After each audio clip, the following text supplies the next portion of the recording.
Every single morning, somewhere in this world, two babies are born at the exact same moment.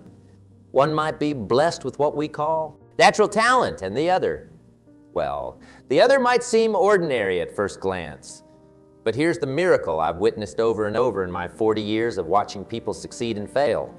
That so-called ordinary baby, armed with discipline, often ends up living an extraordinary life. I remember sitting at a small diner in Idaho, watching a young waitress. She moved with such precision, remembering every order without writing them down, handling the morning rush like a symphony conductor. Someone said to her, "You must be naturally good at this." She smiled and said something that stopped me in my tracks. 6 months ago, I could barely carry 2 plates. I practiced with water-filled glasses in my apartment every night for 3 hours. Talent is like having a beautiful sports car. Pretty to look at, nice to show off, but utterly useless without gas in the tank. And discipline is the gas station that never closes. It's open 24/7, ready to fuel your journey, rain or shine, whether you feel like stopping by or not. Most people, they spend their lives admiring the sports cars. They point at others and say, "If only I had their talent." But they're missing the fundamental truth that's been staring us in the face since the beginning of time. Discipline is the great equalizer. It's the force that turns average into exceptional, dreams into reality. Talent without discipline is like having $1 million in a bank account you can't access. What good does it do you?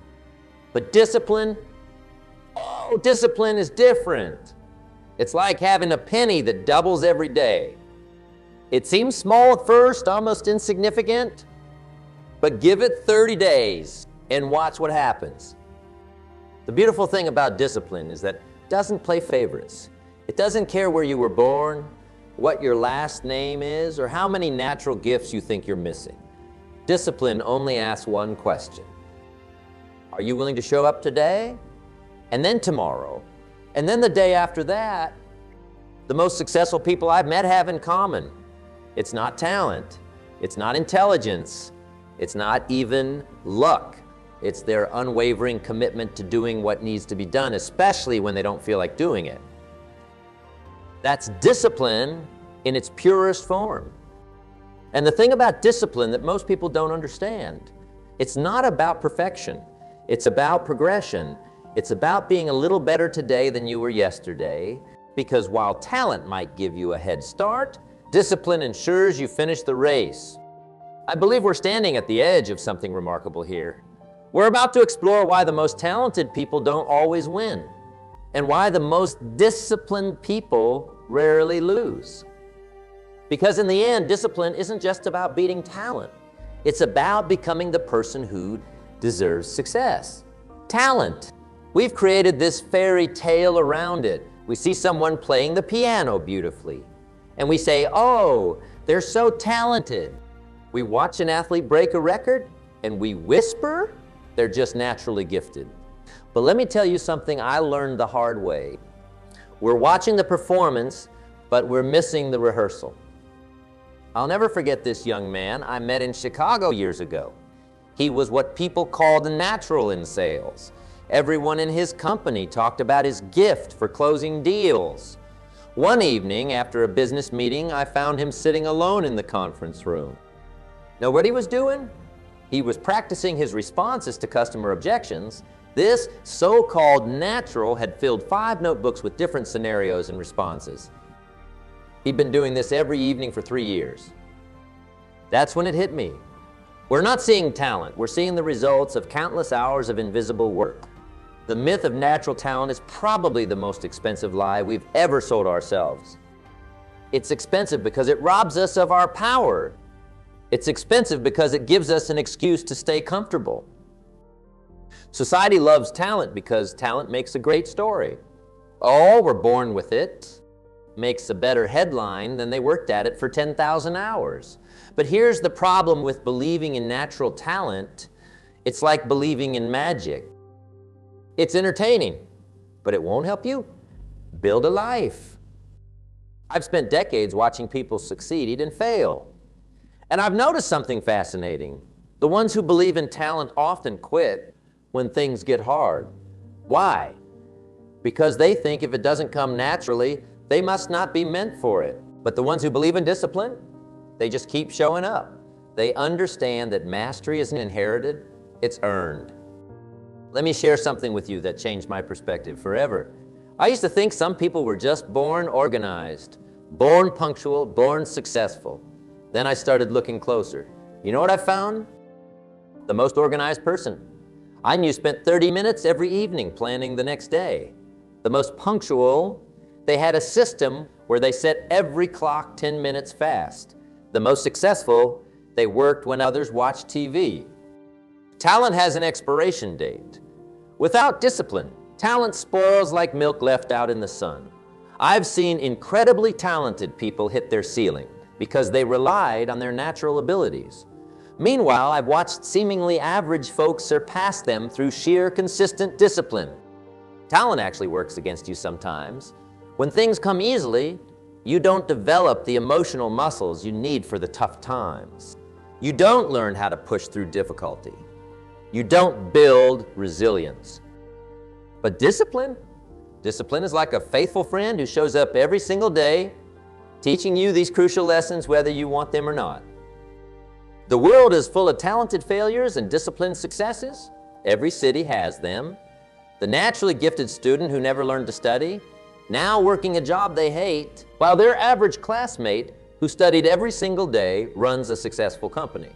The talented athlete who skipped practice, now watching from the sidelines as their less talented teammate who never missed a training session plays in the big leagues. What we call talent is often just discipline in disguise. And the beautiful thing about discipline is that it's available to everyone.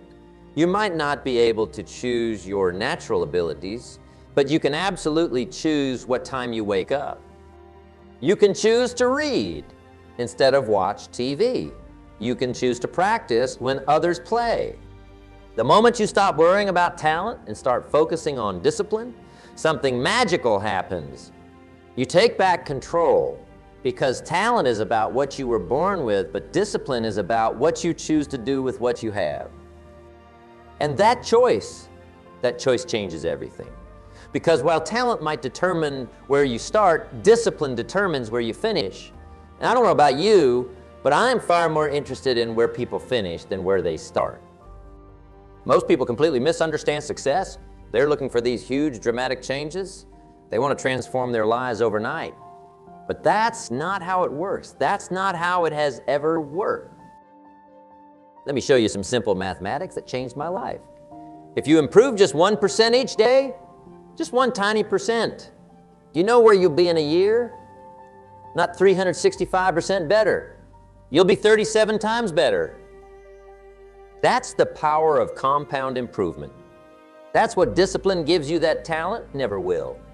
Take two people. One with tremendous talent who improves 0.1% each day because they're relying on their natural ability, and another with average talent who improves 1% each day through pure discipline. After 1 month, it doesn't look like much. The talented person is still ahead. But by day 100, by day 200, the gap becomes so wide you can't even see across it. Discipline isn't just about working hard. It's about understanding the mathematics of daily actions. Every single day, you're either building momentum or losing it. There's no staying the same. Life doesn't have a pause button. I remember meeting a gentleman in Seattle who built a $50 million company. Someone asked him how he did it. They were expecting some complex strategy, some brilliant innovation. Know what he said? I made 10 sales calls every day. Never 9, never 11. 10 calls every single day for 20 years. That's discipline.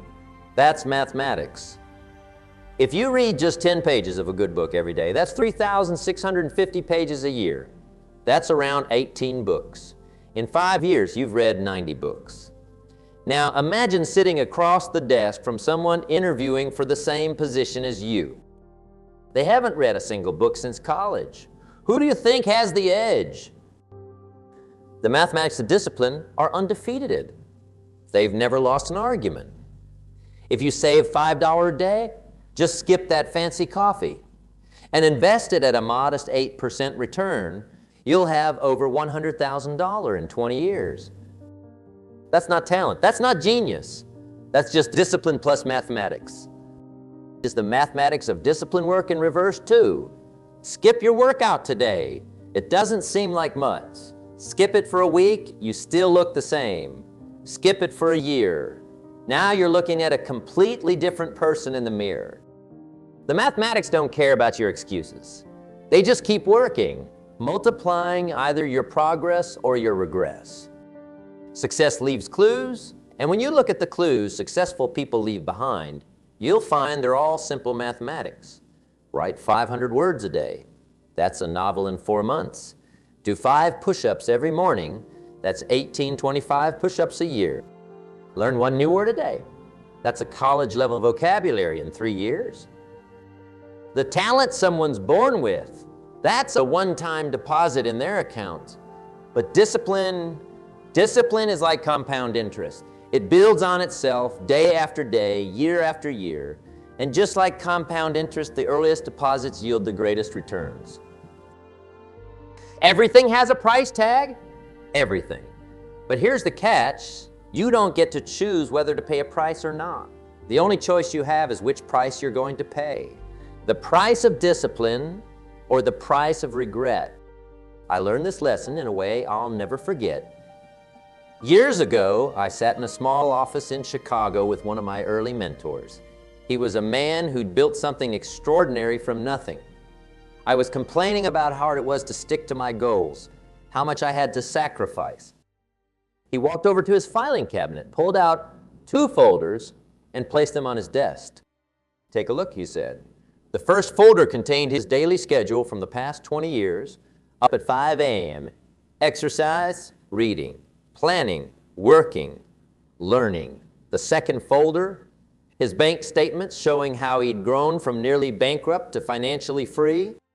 His 2 folders, he said, show the price of discipline. Now, would you like to see the price of regret? Visit any nursing home and ask people what they wish they'd done differently? That hit me like a ton of bricks, because the price of regret, it's always higher, always. And here's what's interesting. You pay the price of discipline in ounces, but you pay the price of regret in tons. The price of discipline might be waking up an hour earlier when your bed feels so comfortable. The price of regret is looking back at a decade of mornings wasted, opportunities missed, potential squandered. The price of discipline might be saying no to that extra slice of pizza, that extra hour of TV, that impulse purchase. The price of regret? That's carrying around 50 extra pounds at your daughter's wedding, having nothing meaningful to show for your free time, working well into your 70s because you never saved. Most people focus on what discipline costs them today.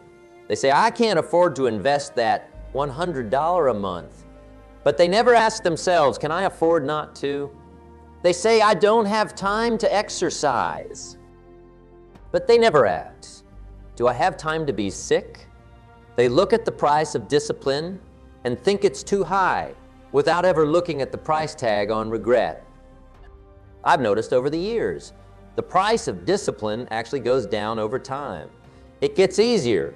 The habits that once felt like torture become automatic, but the price of regret, that just keeps going up. It compounds like a bad debt at a horrible interest rate. You know what else? Discipline has a refund policy.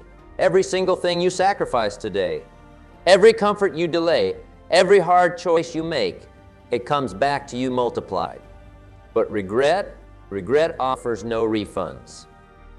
There are no do-overs on time wasted, opportunities missed. Opportunities missed or potential unfulfilled. I remember asking that mentor of mine years later what he considered his greatest achievement. Know what he said? Not his business success, not his wealth. He said his greatest achievement was that he could look in the mirror every morning and know he wasn't living a life of what ifs. He'd paid the price of discipline willingly, daily, consistently. You can't pay them both. Every time you choose to pay the price of discipline, You're automatically avoiding the price of regret. Every time you choose comfort over growth, you're choosing to pay the price of regret later. 20 years from now, you will surely arrive. The question is, where? Two people stand at the exact same starting point today. One pays the price of discipline. The other pays the price of regret. In 20 years, they're living in two completely different worlds. Now, what I'm about to share with you is the architecture of achievement. Because after watching thousands of lives transform, I've noticed that unshakable discipline rests on 5 fundamental pillars.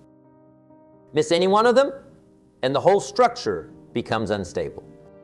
Your morning routine isn't just about starting your day. It's about setting the tone for who you're becoming. You see, the most common lie people tell themselves is, I'll do it later. But disciplined people, they don't negotiate with their mornings. They own. If you can't control your morning, you can't control your life. When you win the morning, you win the day. It's that simple. But winning the morning starts the night before. You've got to decide, are you gonna be the kind of person who runs their day or the kind who lets their day run them? Goal setting, they think goals are about the end result. But that's not it at all. Goals are about who you become in pursuit of them. When you set a goal, you're really saying, this is the person I commit to being. The goal isn't to write a book. The goal is to become a writer.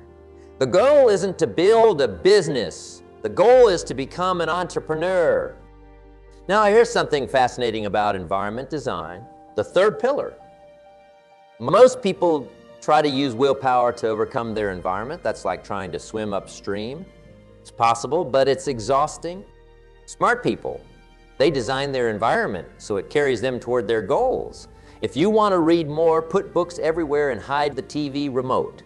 If you want to eat better, stock your kitchen with healthy food and get rid of the junk.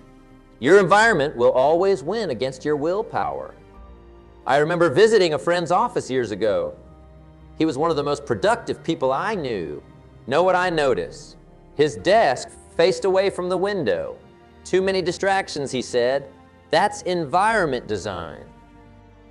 He wasn't trying to be more disciplined about not looking out the window. He simply removed the temptation. Accountability. Discipline isn't a solo sport. The most disciplined people I know, they all have somebody watching. They all have somebody they answer to. We'll often let ourselves down before we'll let somebody else down. Why do people hire personal trainers when they already know how to exercise? Because that appointment, that commitment to another person, that investment, it all creates accountability.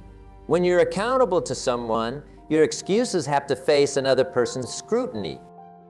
And most excuses don't survive that scrutiny. Discipline isn't about being on all the time. It's about being on at the right time. The most disciplined people I know, they're also the best at resting because they understand that recovery isn't a break from discipline, it is discipline. It's like chopping wood. You can't just keep swinging the axe. At some point, you've got to sharpen it. That's what recovery does. It sharpens your axe. But here's the key. Recovery has to be planned, not random. It's not about collapsing on the couch when you're exhausted. It's about strategically recharging so you can perform at your peak. Your morning routine feeds into your goals. Your goals determine how you design your environment. Your environment supports your accountability, and your accountability ensures you maintain your recovery practices. Miss one, and the whole structure becomes wobbly. You don't need special talents. You don't need advantages. You don't need permission. You just need to understand them and apply them day after day. The creativity people show when making excuses. It's amazing, really. If people put half as much energy into achieving their goals as they do into explaining why they can't achieve them, we'd have a world full of champions. Let's tackle the biggest excuse I hear. I'm just not talented enough. I love this one because it sounds so reasonable, doesn't it? So humble even. But let me tell you something powerful. Talent is the excuse used by the uncommitted to explain away others' success. That's all it is. It's a permission slip people write themselves to stay comfortable. When someone says, I'm not talented enough, what they're really saying is, I'm not willing to put in the work required. Because here's the truth, success doesn't know talent from hard work. Success only knows results. And results come from actions, not out abilities. The grand champion of all excuses, I don't have time. This one makes me smile because everyone gets the same 24 hours. Nobody gets more, nobody gets less. The difference is what they do with it. I remember meeting a young mother who was working full-time, raising 3 kids, and building a business on the side. Someone asked her how she found the time. She said, something I'll never forget. You don't find time? She was right. Time isn't lost, it's spent. And just like money, you can spend it poorly or invest it wisely. Time not about management, it's about priorities. When someone says they don't have time, what they really mean is this isn't a priority for me. And that's fine, but let's be honest about it. Let's not pretend the time isn't there. Everyone has gaps in their day. Everyone has moments they waste. The average person spends over 2 hours on social media every day. That's 730 hours a year. Think about that. That's enough time to learn a language, write a book, or build a business. But instead, most people scroll through other people's highlights, then say they don't have time to create their own. Another excuse I hear often is, I'm waiting for the right time. Let me tell you something about timing. It's never right, never. The conditions are never perfect. The stars never align. Successful people, they start anyway. They understand that the right time is a myth. The only time that matters is now. And then there's my personal favorite. It's too hard. Well, of course it's hard. If it were easy, everyone would do it. The question isn't whether it's hard. The question is whether it's worth it. And here's something interesting about hard things. They tend to get easier with practice. But you gotta practice. Every excuse has an antidote. For I'm not talented enough, the antidote is consistent practice. For I don't have time, it's ruthless prioritization. For I'm waiting for the right time, it's starting now. For it's too hard, it's starting small, but starting anyway. The truth about excuses is that they're like a warm blanket, comfortable, but restricting. They keep you cozy, but they also keep you stuck. And at some point, you've got to decide what's more important, your comfort or your growth. You know what separates dreamers from achievers? A system, pure and simple. And after decades of watching people transform their lives, I've discovered something powerful. 90 days is where the magic happens. Not a year, not a month, 90 days. Why 90 days? Because it's long enough to see real results, but short enough to maintain urgency. You can't procrastinate in a 90-day window. You can't fool yourself. The clock is always ticking. How it works. And I want you to write this down. First, you pick one area, just one. Most people fail because they try to change everything at once. That's like trying to catch 5 rabbits at the same time. You'll end up with none. Pick your rabbits. Maybe it's your health, maybe it's your business, maybe it's your relationships, but pick one. Then you define what winning looks like in numbers, not vague goals like get better or improve. Numbers. If it's health, how many pounds? If it's business, how many sales? If it's relationships, how many meaningful conversations per week? Numbers don't lie. They don't have emotions. They just tell you where you stand. What's fascinating about the 90-day framework? The first 30 days are about establishing the foundation. Most people quit here because they don't see results. But you're not looking for results yet. You're building the machine that will create the results. The second 30 days, that's where momentum starts building. The habits that felt impossible in the first month start feeling natural. You're not fighting yourself anymore, you're flowing. The final 30 days, that's where the transformation becomes visible. That's where people start asking, what's different about you? That's where the compound effect of your daily discipline starts showing up in the mirror, in your bank account, in your relationships. I remember working with a gentleman who decided to transform his health. Know what he did? He took a picture every single day for 90 days. Same time, same place, same pose. The first 30 days, barely any change. Day 60, small changes. Day 90, he couldn't believe it was the same person. Neither could anyone else. You've got to measure. What gets measured gets managed. If you're not measuring, you're just guessing. And guessing is not a strategy. Keep a log. Write it down. Track your numbers. Not because the numbers matter more than the journey, but because the numbers tell you if your journey is heading in the right direction. Right now, in this moment, something powerful is happening. You're making a decision. Maybe you don't realize it yet, but you are.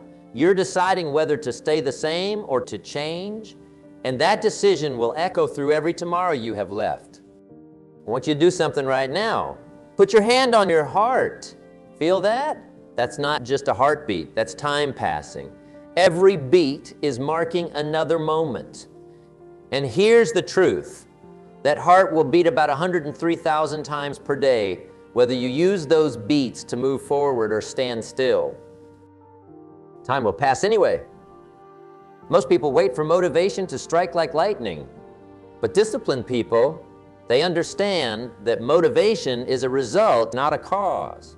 It comes from taking action, not from waiting for inspiration. They don't wait to feel ready. They get ready by starting. What I want you to do when you leave here today, take out a piece of paper. Not your phone, a real piece of paper. Write down one thing, just one, that you'll do differently tomorrow. Not next week, not next month, tomorrow. Make it small enough that you can't fail, but significant enough that it matters. Maybe it's waking up 30 minutes earlier. Maybe it's making 5 sales calls before lunch. Maybe it's reading 10 pages of a book. Whatever it is, write it down. Because written goals have a way of transforming into reality. Then do something that might scare you a little. Tell someone, not everyone, just someone who cares about your success. Tell them what you're going to do and ask them to check on you.